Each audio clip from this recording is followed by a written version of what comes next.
Ladies and gentlemen, Rand Paul was right about everything. And President Trump was right about one of the greatest issues pertaining to last year's health crisis. That if people could talk about the issues that he discussed or he addressed, most of the political utility derived by Democrats would have evaporated in thin air. But Rand Paul specifically, from the emails that were revealed right now. So let me just read you this CNN article just to understand how their own emails do them in always, whether it's Hunter's or Clinton's or the DNC's. Their own writing does them in all the time, and they spin it, my God almighty. So this is a CNN article. I'm simply reporting the news. And I'm giving you Rand Paul's perspective and President Trump's perspective. But if you look at what's taking place the past year and a half, there's no way that Rand Paul isn't completely vindicated. And President Trump to a great extent. But here, what Fauci's emails reveal and what they don't. CNN, at the end of this CNN article, doesn't really talk about the coverings or the origins that are addressed in those emails, where the nation's top expert flip-flops. That's a huge, or doesn't, you see a different side of him when it's within an email. This is important because if you did not listen to Democrats or this man, you were putting lives at risk, even though he had changed his tune numerous times. Okay? Here's the disingenuous, duplicitous, hypocritical vantage point. You cannot give people aligned with the Democratic Party or any prevailing mentality the leeway to say, well, we had to change our viewpoint because we got more information, and not give that same leeway, that same context, that same consideration to Trump or to Republicans. And Democratic-run states have the absolute worst outcomes. Go look at the New York Times statistics. Go look at the New York Times statistics right now. The greatest amount of lives lost were in New York and other Democratic-run states.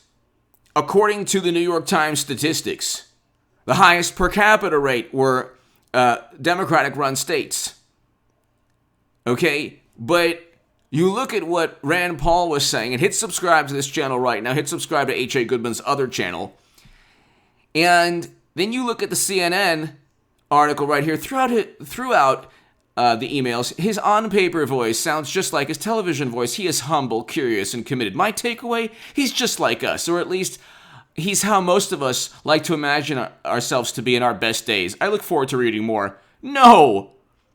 If you didn't listen to this man, you were, again, putting lives at risk. Democrats politicized this crisis in large part to blame one man, the Orange Menace, the Orange Monster. And now we find out that what Trump talked about in terms of the origins of this whole thing could very well be right. And within those emails, he addresses, or at least he's thanked for propping up a vantage point that's opposite President Trump's. But here you have an interesting, this is something, here's the CDC, I'll put the link below. 8 out of the 10 lives lost are among people age 65 and over. Why did you tank all of society when Andrew Cuomo and Whitmer and Phil Murphy and other Democratic governors put infected people into nursing homes? If this was to protect older people who were at risk, who oftentimes have pre-existing conditions, or if this was to protect all of Americans, why did they focus on cases increasing and an exponential increase in cases here and there, They didn't focus on how many people survived. They didn't tell you what the percentages were that if you, God forbid, got it. They gleefully jumped up and down, said, look, Trump got it. Ha, he didn't take it seriously. They played that game. We take it seriously. We have the wonderful Dr. Fauci on our side. He's great. He's a sober and learned and wonderful expert. Look at Trump. He's such a, he's not taking it seriously like all the experts. And look, and according to the CDC, 8 out of 10 lives lost are among people age 65 and over. When you say, well, the pandemic caused this collapse, this economic collapse, it was America's response, specifically by people who wanted nothing more than to tank the United States economy. Why? Maybe it had less to do with saving people's lives, and perhaps, I'm not saying this is the case, but from Trump's perspective, perhaps it was purely political. You wanted to spread the hysteria and fear, and you wanted to push this narrative that only one man in the entire country had all the answers at all times. And if you didn't listen to this man, who, by the way, Democrats viewed, so when Democrats champion anyone, it's always because that person, whether it's Michael Cohen, whether it's Avenatti, whether it's this medical expert, quote unquote, you better believe they're going to be against Trump.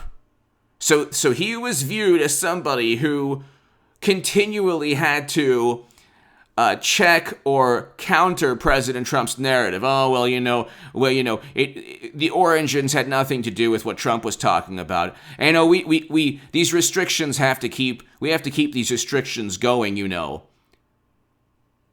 And at the end of the day, what happened?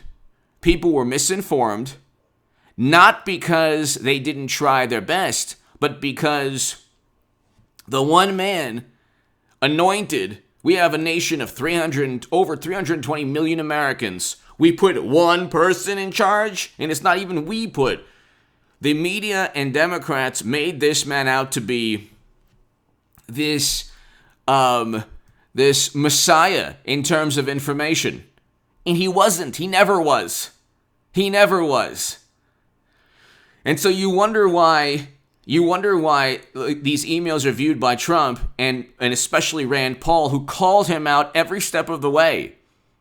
Said, wait a second, why are you doing this even though you believed otherwise? Oh, well, Senator, you are taking things out of control, out of context, and, well, now we have more information, but they didn't treat Fauci as if he was fallible. So you can't say, well, he got more information, because you could have done the same thing with Trump, and you didn't. And you didn't. Go to the New York Times right now, today, June 2nd. 1, 2, 3, 4, 5, 6. 6 of the top. So 6 of the top. So 1, 2, 3, 4, 5, 6, 7, 8. 6 of the top 8 with states with the greatest number of lives lost are Democratic-run states. Okay? 6 of the top 8 Democratic-run states. 6 of the top 8. So it's California today with the total number of lives lost. California, New York, Texas, Florida, Pennsylvania, New Jersey, Illinois, and Michigan. So 1, 2, 3, 4, 5, 6, 7, 8. 6 of the top 8 states with the greatest number of lives lost are Democratic-run states. California, New York, then it's Texas and Florida, but then it's Pennsylvania, New Jersey, Illinois, Michigan. Okay? Who took it seriously, who didn't take it seriously? The highest per capita rates are New Jersey, New York, Massachusetts, Rhode Island, and then Connecticut is 7th. So 1, 2, 3, 4, 5 of the top 7 have the highest per capita rates of Democratic-run states. I'll put the New York Times link below. The New York Times statistics, more than the emails, prove that Trump and Fauci were correct. The response to this was predicated upon fear and politics. And one medical expert was utilized by Democrats. Give me your thoughts below. Hit subscribe right now. Rand Paul was correct. Give me your thoughts.